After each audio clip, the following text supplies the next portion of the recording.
আগের ভিডিওতে আমরা মাধ্যমিক পরীক্ষার্থীদের জন্য ভূগোলের যে সাজেশন দিয়েছিলাম তোমাদের প্রাকৃতিক ভূগোল থেকে, অর্থাৎ প্রাকৃতিক দিকে তোমাদের যে 4টে অধ্যায় ছিল, বহির্জাত প্রক্রিয়া, তাদের দ্বারা সৃষ্ট ভূমিরূপ, বায়ুমণ্ডল, বাড়িমণ্ডল এবং বর্জ্য পদার্থ ব্যবস্থাপনা। এই অধ্যায়ে এই ভিডিওর মাধ্যমে আমরা তোমাদের যে বাকি অংশটুকু ছিল, অর্থাৎ আঞ্চলিক ভূগোলের যে দুটি পার্ট রয়েছে, একটি হচ্ছে ভারতের প্রাকৃতিক পরিবেশ এবং অন্যটি ভারতের অর্থনৈতিক পরিবেশ। তোমাদের এই দুটো পার্ট খুবই গুরুত্বপূর্ণ, কারণ তোমাদের অনেক প্রশ্ন এই দুটো পার্ট থেকে আসে। বড় প্রশ্ন, 2 নম্বরের প্রশ্ন এবং 3 নম্বরের প্রশ্ন এই দুটো পার্ট থেকে আসে। আমরা এই দুটো পার্টের বড় প্রশ্ন, 2 নম্বরের প্রশ্ন এবং 3 নম্বর প্রশ্নের যে সাজেশন আমাদের সানরাইজ একাডেমির পক্ষ থেকে আমরা নির্বাচিত করেছি, সেটা আমরা এই ভিডিওর মাধ্যমে দিয়ে দিচ্ছি। তোমরা একটু দেখে নাও। দেখো, তোমাদের প্রথমে ভারতের প্রাকৃতিক পরিবেশটা রয়েছে। প্রাকৃতিক পরিবেশ থেকে 2 নম্বরের প্রশ্ন রয়েছে 14টি। অনেক প্রশ্ন তোমাদের রয়েছে, তোমরা নিজেরাও জানো যে 2 নম্বরের প্রশ্নের কোনো নির্দিষ্ট সীমা হয় না। তোমাদের প্রাকৃতিক ভূগোলের আঞ্চলিক ভূগোলের যে ভারতের যে প্রাকৃতিক পরিবেশ এবং অর্থনৈতিক পরিবেশ রয়েছে, সেখানে অজস্র 2 নম্বরের প্রশ্ন রয়েছে। তাও আমরা তোমাদের সুবিধার জন্য, ছাত্রছাত্রীদের সুবিধার জন্য আমরা অনেক কম প্রশ্নকে নির্বাচিত করেছি, যাতে করে তোমাদের পরীক্ষার ক্ষেত্রে সুবিধা হয়। দেখো, প্রশ্নগুলো আমি একবার বলে দিচ্ছি। তোমাদের ভারতের যে প্রাকৃতিক পরিবেশ রয়েছে, সেখান থেকে যে আমরা 2 নম্বরের প্রশ্নগুলো নির্বাচিত করেছি, সেগুলো হচ্ছে: প্রথম প্রশ্ন, ব্যাকওয়াটার্স বা কয়াল কি? দ্বিতীয় প্রশ্ন, দুন কি? অন্তর্বাহিনী নদী কাকে বলে? তাল কি? ডিভিসির দুটি উদ্দেশ্য লেখো। ময়দান ও মালনাদ কাকে বলে? আশ্বিনের ঝড় কাকে বলে? পশ্চিমের ঝঞ্ঝা কি? মৌসুমী বৃষ্টিপাতের ছেদ কাকে বলে? সিরোজেম মৃত্তিকা কাকে বলে? শুষ্ক সারিবৃত্তীয় মৃত্তিকা কাকে বলে? ঝুম চাষ কি? ম্যাংগ্রোভ অরণ্যের দুটি বৈশিষ্ট্য লেখো। আলপীয় উদ্ভিদ কাকে বলে? অর্থাৎ ভারতের প্রাকৃতিক পরিবেশের যে ভূপ্রাকৃতিক ভাগ রয়েছে, স্বাভাবিক উদ্ভিদ রয়েছে, মৃত্তিকা রয়েছে, জলবায়ু রয়েছে, জলসম্পদ রয়েছে, সমস্ত অংশটা মিলিয়ে আমরা মোট 14টি 2 নম্বরের প্রশ্ন দিয়েছি। এবার 3 নম্বর যে প্রশ্নগুলো রয়েছে, সেগুলো তোমরা একটু দেখো। প্রথম হচ্ছে, ভারতীয় জনজীবনে হিমালয় পর্বতমালার প্রভাব লেখো।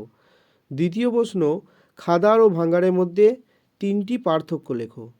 তৃতীয় প্রশ্ন, দক্ষিণ ভারতের জলাশয়ের মাধ্যমে কৃষিকাজ করা হয় কেন? চতুর্থ প্রশ্ন, বহুমুখী নদী উপত্যকা পরিকল্পনা থেকে কি কি সুবিধা পাওয়া যায়? পরের প্রশ্ন রয়েছে, ভারতে প্রায়শই খরা ও বন্যার প্রাদুর্ভাব দেখা যায় কেন? পরের প্রশ্ন, ধাপ চাষ ও ফালি চাষের মধ্যে 3টি পার্থক্য লেখো। পরের প্রশ্ন, মৃত্তিকা সংরক্ষণের উপায়গুলি লেখো। 3 নম্বরের প্রশ্ন রয়েছে তোমাদের এখান থেকে মোট 7টা 3 নম্বরের প্রশ্ন রয়েছে। এরপর দেখো, 5 নম্বরের যে প্রশ্নগুলো রয়েছে তোমাদের এই অংশ থেকে, 5 নম্বরের প্রশ্ন রয়েছে 6টা। প্রথম হচ্ছে, প্রস্থ বরাবর হিমালয় পর্বতমালার শ্রেণীবিভাগ আলোচনা করো। দ্বিতীয় প্রশ্ন, ভারতের জলবায়ুতে মৌসুমী বায়ুর প্রভাব আলোচনা করো। তৃতীয় প্রশ্ন, ভারতে মৃত্তিকার শ্রেণীবিন্যাস করে যে কোনো 2 প্রকার মৃত্তিকার বন্টন ও বৈশিষ্ট্য আলোচনা করো। চতুর্থ প্রশ্ন, ভারতের স্বাভাবিক উদ্ভিদের বন্টন জলবায়ু দ্বারা কিভাবে প্রভাবিত হয় তা আলোচনা করো। পঞ্চম প্রশ্ন, ভারতের পশ্চিম হিমালয়ের ভূপ্রকৃতির সংক্ষিপ্ত পরিচয় দাও। ষষ্ঠ প্রশ্ন, ভারতের জলবায়ু নিয়ন্ত্রকগুলি আলোচনা করো। আশা করছি তোমরা তোমাদের যে আঞ্চলিক ভূগোলের যে পাঠ রয়েছে ভারতের প্রাকৃতিক পরিবেশ, সেখান থেকে 5 নম্বরের প্রশ্নের জন্য এই 6টি প্রশ্ন ভালো করে যদি তোমরা তৈরি করে নাও, তাহলেই তোমাদের হবে, আর কোনো সমস্যা হবে না।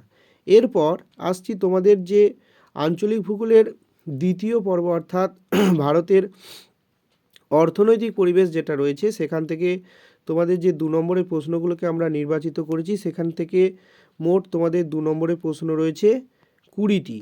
দেখো, প্রথমে রয়েছে, জীবিকা সত্তাভিত্তিক কৃষি বলতে কী বোঝো? শস্যাবর্তন কৃষি কি? বাগিচা কৃষি বা বাগিচা ফসল কাকে বলে? মিলেট কি? জায়েদি শস্য কি? বল ও উইভিল কি? বাণিজ্যিক ফসল বা বাণিজ্যিক কৃষি কি? অনুসারী শিল্প কি? আধুনিক শিল্পদানব কাকে কেন বলা হয়? কার্পাস বয়ন শিল্পকে শিকড় আলগা শিল্প কেন বলা হয়? আহমেদাবাদকে ভারতের ম্যানচেস্টার বলা হয় কেন? সেল অথবা টিস্কো কি? জনবিস্ফোরণ কি? ধারণযোগ্য উন্নয়ন বা সাস্টেনেবল ডেভেলপমেন্ট কি? মহানগর বা মেগা সিটি কাকে বলে? শিপিং লাইন বা শিপিং লেন কাকে বলে? পুনর্রপ্তানি বন্দর কাকে বলে? সহযোগী বা পরিপূরক বন্দর কি? সোনালী চতুর্ভুজ ও হীরক চতুর্ভুজ কি? লাইনার ও ট্রাম কি? তোমাদের 2 নম্বরের প্রশ্নের জন্য আঞ্চলিক ভূগোলের অর্থাৎ ভারতের যে অর্থনৈতিক পরিবেশ রয়েছে সেখান থেকে এই প্রশ্নগুলো করলেই হবে। এরপর 3 নম্বরের প্রশ্ন রয়েছে 8টি। প্রথম প্রশ্ন, খারিফ ফসল ও রবি ফসলের মধ্যে 3টি পার্থক্য লেখো। দ্বিতীয় প্রশ্ন, শীতকালে উত্তর পশ্চিম ভারতে এত বেশি পরিমাণ গম চাষ কেন হয়? তৃতীয় প্রশ্ন, দক্ষিণ ভারতে জলাশয়ের মাধ্যমে কৃষিকাজ কেন করা হয়? দক্ষিণ ভারতে পরের প্রশ্ন রয়েছে, দক্ষিণ ভারতে কফি চাষে উন্নতি লাভ করেছে কেন? এর পরের প্রশ্ন, ভারতের পশ্চিম বাহিনী নদীগুলির মোহনায় বদ্বীপ গড়ে ওঠেনি কেন?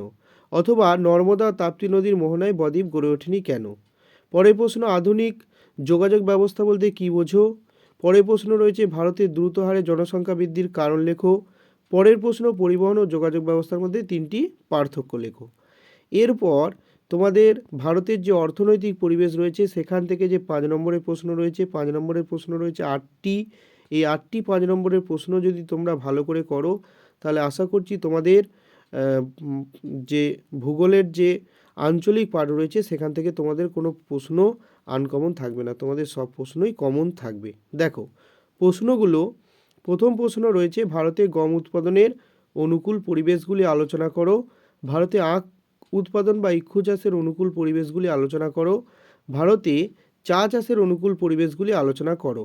এরপর রয়েছে, ভারতীয় কৃষির সমস্যা ও সম্ভাব্য সমাধানগুলি আলোচনা করো। ভারতে পশ্চিম অঞ্চলে কার্পাস বয়ন শিল্পে উন্নতি লাভ করেছে কেন? পূর্ব ও মধ্য ভারতে লৌহ শিল্প গড়ে ওঠার কারণগুলি লেখো। ভারতে নগরায়নের সমস্যা এবং এর সমাধান প্রকল্পে গৃহীত ব্যবস্থাগুলি লেখো। অথবা ভারতের নগর গড়ে ওঠার কারণগুলি লেখো।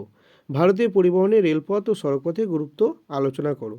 আশা করছি তোমাদের যে আঞ্চলিক পাঠ রয়েছে অর্থাৎ ভারতের প্রাকৃতিক এবং অর্থনৈতিক পরিবেশের যে অংশ রয়েছে সেখান থেকে তোমরা যদি এই প্রশ্নগুলো ভালো করে মুখস্থ করে নাও তাহলেই তোমাদের এবারের মাধ্যমিক পরীক্ষায় খুবই সহায়ক হয়ে উঠবে।